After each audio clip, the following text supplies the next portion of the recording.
The metal cuffs clicked around his wrists, just as the warm breath from his lips hit my ear. "Tell my wife I will be home soon." I froze. My fingers still hovered on the cold steel that bound his hands. The streetlight bathed his smirking face in a yellow haze, but my vision had narrowed to that one sentence, and to the fact that I knew the voice. It was not just the whisper that shattered me. It was the way he smiled, like he had planned it all along, like he knew exactly what kind of hell he had just dropped me into. Before we dive deep into what came next, let me take a moment to thank every one of you, my loyal subscribers, for supporting this channel and riding along with me on these brutally honest, emotionally intense stories. To all my returning viewers, thank you for always coming back. And if you're new here or have not subscribed yet, I cannot wait for you to smash that subscribe button right now. It is the fuel that keeps this channel alive. Do not forget to drop your thoughts in the comment section. I read every single one of them. All right, now buckle up, because this is where it all begins. My name is Jacob Callahan. I am 38 years old. I have been a cop for 14 of those years, and I thought I'd seen every form of betrayal a man could possibly endure. But nothing, absolutely nothing, prepared me for the night I arrested the man who had been sleeping with my wife. His name was Lucas Dane. Charming, dangerous, too smooth for his own good. He was supposed to be a drug suspect. He turned out to be a goddamn thief of hearts, including mine. It started a week before that arrest. Emily, my wife of 9 years, had started acting differently. She had always been polished, the type of woman who wore lace under her yoga pants and spritzed herself with jasmine even before going to the grocery store. But that week, the perfume was different. Heavier, muskier. Like something she were not to feel good about herself, but to feel wanted. She claimed she had joined a new spin class. I believed her. At least I tried to. But the late returns became frequent. Her showers lasted longer.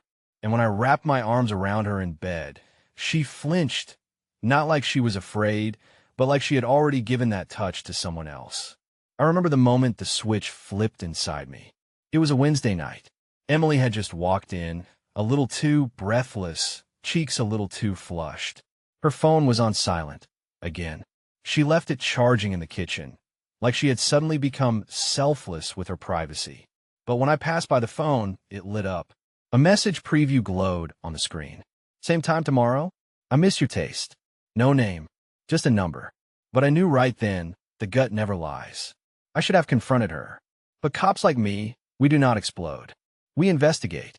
Quietly. Thoroughly. So I ran the number. The name hit me like a fist. Lucas Dane. The next day, I submitted his name into our surveillance database.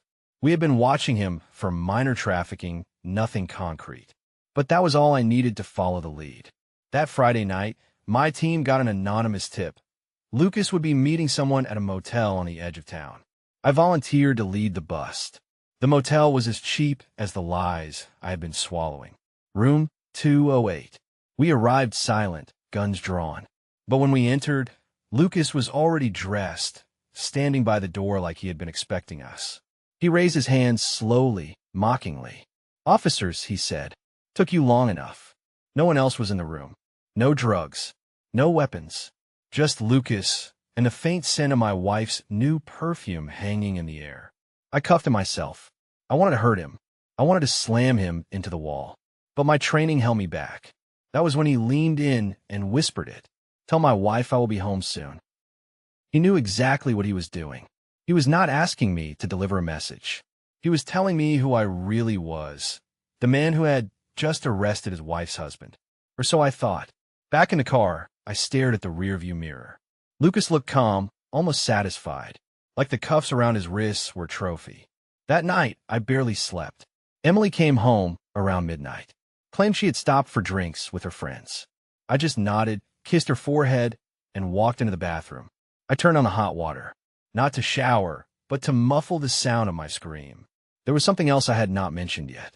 Emily and I met when I pulled her over for speeding 10 years ago. She was bold, beautiful. She called me Officer Handsome and made me laugh when I was supposed to write her a ticket.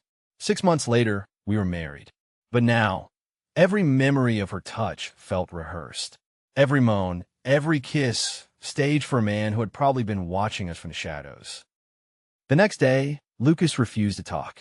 At least, not about drugs. He laughed in the interrogation room, told jokes, smirked like the whole thing was foreplay. Are we going to talk about the charges? I asked. He shrugged. Depends. Are we talking about drug charges or the emotional ones? I nearly lunged across the table. He leaned forward. Your wife smells like cherries and betrayal, he said. Did you know that? I left the room. I punched the wall. And I knew, whatever this was, it was deeper than an affair. This was a game where I did not even know the rules. But Lucas did, and he was winning. I knew that scent. I had smelled it on her wrists when she leaned over my shoulder in the kitchen, laughing about nothing while secretly looking at her phone. I had caught it in the folds of our bedsheets when I came home late for night shifts. It was her signature, a heady blend of cherry blossom and something darker, something forbidden. Now that scent was clinging to his shirt. Lucas Dane sat in the cold, gray interrogation room, his wrists still cuffed, a cocky grin painted across his face. His shirt was buttoned halfway, and from where I stood, I could see the faint pink print of lips just above his collarbone. Lipstick, Emily's shade. I had bought it for her on our anniversary last year, and it was now his evidence, proof, mockery, and declaration all at once. I did not speak. I did not trust myself to. I stared through the one-way mirror for a while, watching him shift in his seat with the ease of a man who knew time was on his side. Lucas was not sweating, not nervous. He leaned back in the chair like he was having coffee at his favorite cafe, not facing a possible felony. He had no fear, because he already had power, and I finally understood why. Before I walked into that room, I checked the logs again. Room 208 had been paid for in cash. No prints, no surveillance footage. The motel had technical issues that day. Coincidence, they claimed. I did not buy it, but I had something better than motel evidence. I had instinct, and a festering rage buried beneath my badge. I stepped in, shut the door behind me. Lucas looked up. His eyes met mine, and I saw it, the glint, the dare. Detective Callahan, he said. Good to see you again. Did you tell her? I sat down, not because I wanted to talk, but because I needed to make him speak first. I did not know what game you were playing, I said. But it ends here. He tilted his head, smiling. That is the thing, Jacob. You're not in the game. You are the game. He called me by my first name. That shook me more than I admitted. How long? I asked. My voice cracked. How long have you been seeing her? He leaned forward. Long enough to know you kiss with your eyes closed, that you snore slightly when you are about to wake up, and that she fakes it when she calls you baby. That was it. I stood up. My fists clenched so tightly my nails dug into my palms. I wanted to rip that smug face apart, wanted to slam his mouth into silence. But I walked out instead, because the moment I laid hands on him, I would lose everything. My job, my marriage, my sanity. And I was not ready, not yet, to lose all three. Emily arrived at the station 2 hours later. She did not look surprised to see Lucas was in custody. In fact, she looked calm. Her lips were painted in that same cherry red shade. Her hair was freshly washed. She wore a silk blouse I had never seen before. Jacob, she said, voice trembling just enough to sound innocent. I heard about the arrest. Are you all right? I stared at her, really looked at her, and I saw it. The guilt, the carefully measured emotion, the buried truth. You knew, I said. You knew who he was. Before I did. She said nothing. I leaned in closer. You went back to him, did you not? Emily's lip quivered. I never really left him, she whispered. That was when everything cracked inside me. Not because of the infidelity, not even because of the lies, but because of what came next. She told me the truth, or at least her version of it. She and Lucas had history, long before me, back when she was 19 and wild, living out of her car and chasing every thrill that felt dangerous. Lucas had been her chaos, her protector, her addiction. When she left him, it was not because she stopped loving him. It was because he got arrested, and she chose safety over passion. That safety was me. I married you, she said, her voice shaking, because you were the opposite of him. You gave me peace. You gave me structure. You gave me a name. I interrupted her. And when did I stop being enough? Her eyes welled. When peace became predictable. When structure felt like a cage. I needed to feel alive again. Lucas made me feel like fire. It hurt more than I expected, because I remembered how hard I had worked to be a good husband. The anniversary getaways, the random flowers, the sacrifices, the hours spent on patrol just so she could open her boutique downtown. And now I knew. All the while, she had been craving the man who almost ruined her life. I returned home alone that night. The walls of our house felt tighter. The bed felt colder. I walked into the closet and found the gym bag she had been carrying for weeks. At the bottom, buried under a towel, was a second phone. Locked, but not to me. The passcode was our wedding date. As soon as I unlocked it, the truth came flooding in. Hundreds of messages, late-night calls, nude photos, plans for secret trips, and worse, talk of moving in together, talk of leaving me. Soon, babe, Lucas had written in one message. One more week, and we will not have to hide. She had replied, I wish you would just find someone else. Make it easier. I dropped the phone. I stood in the middle of our bedroom, staring at the framed photo from our wedding day. Her head on my chest, my arms wrapped around her. It was all a lie. The next morning, I returned to the station. Lucas was being processed for release. Our so-called anonymous tip had no supporting evidence, and the motel's lack of surveillance footage meant we had nothing. He walked out a free man, but before he left, he stopped, turned around, and said the one thing that made me realize I was not just broken, I was being played. You still do not get it, do you? He said. This was never just about her. I narrowed my eyes. He leaned closer. This was about you. He said it to me with that same grin. This was about you. And then he walked out of the station like a man who had just won a war I did not even know I was fighting. I stood there, stunned. The hallway around me seemed to blur. My mind kept repeating his words over and over like a broken siren. I was supposed to be the one in control, the badge, the law, the power. But somehow, Lucas had managed to flip the script, and it finally hit me. He had never cared if I arrested him. He had wanted me to. The moment I returned home that night, I began to piece together everything he had set in motion. The affair was not just some impulsive betrayal. It was intentional, a plot, a scheme, and I was at the center of it. I pulled out the burner phone again and began rereading the messages, not as a heartbroken husband, but as an investigator. The tone of the messages shifted around the time I began working on Lucas's case. Before then, it had been passion, lust. But then things changed. Lucas started dropping subtle hints in his messages about me, about my shifts, about my insecurities. One message from him read, He barely touches you, does he? Bet he is too tired chasing the streets to chase what is right in front of him.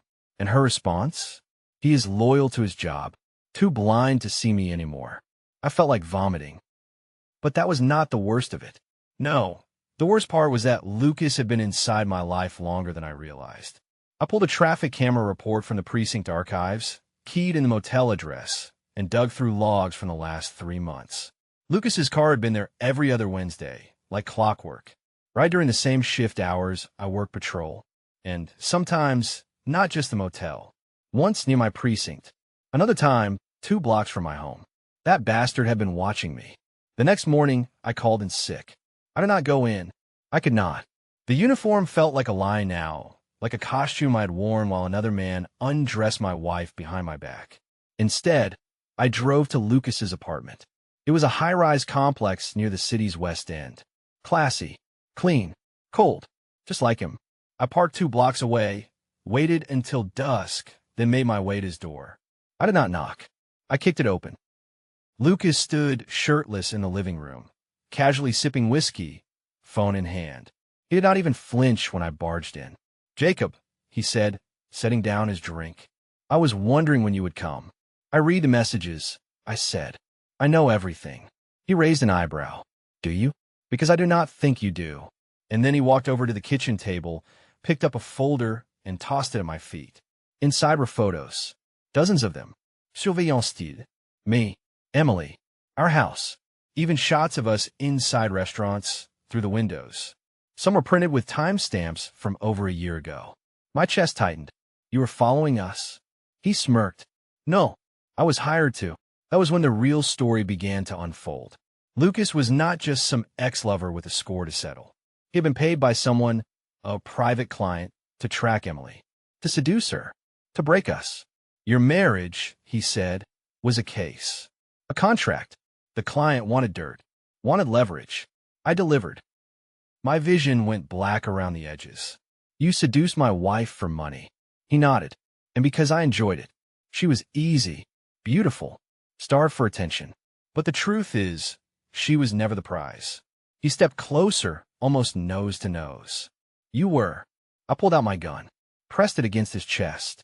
My finger trembled on the trigger. You are messing with the wrong man, I said, breath shallow. He laughed softly. Am I? Because you do not look like a man anymore. You look like a boy who lost his home, his pride, and his woman, all in 1 week. My finger tightened. He leaned in, whispering, do it.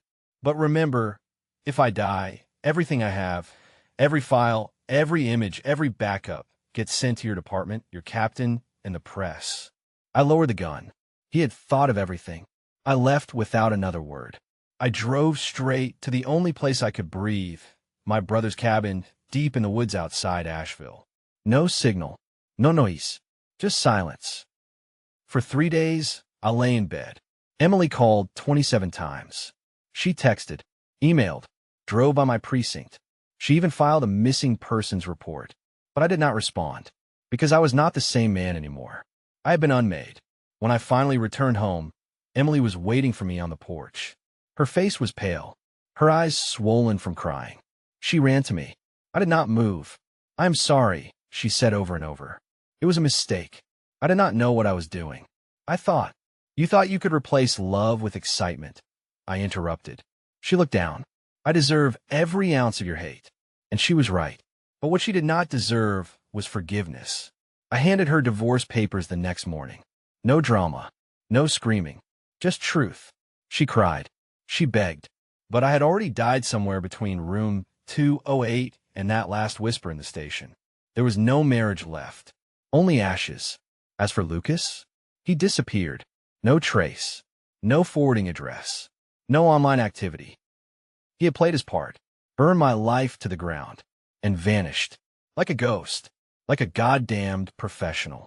3 months later, I transferred apartments. Moved 2 states away. Changed my number. I work in a quieter town now. A place where the most serious crime is a drunk at the bar or a fender bender at the grocery store. People here smile, but I do not. Not like I used to. Every now and then, I still wake up to the sound of a whisper. Tell my wife I will be home soon. And I remember, he never meant it for his wife. He meant it for mine. And that is the real crime. Not the cheating, not the betrayal, but the fact that he looked me in the eye and reminded me that even the strongest man can be broken when the attack is personal.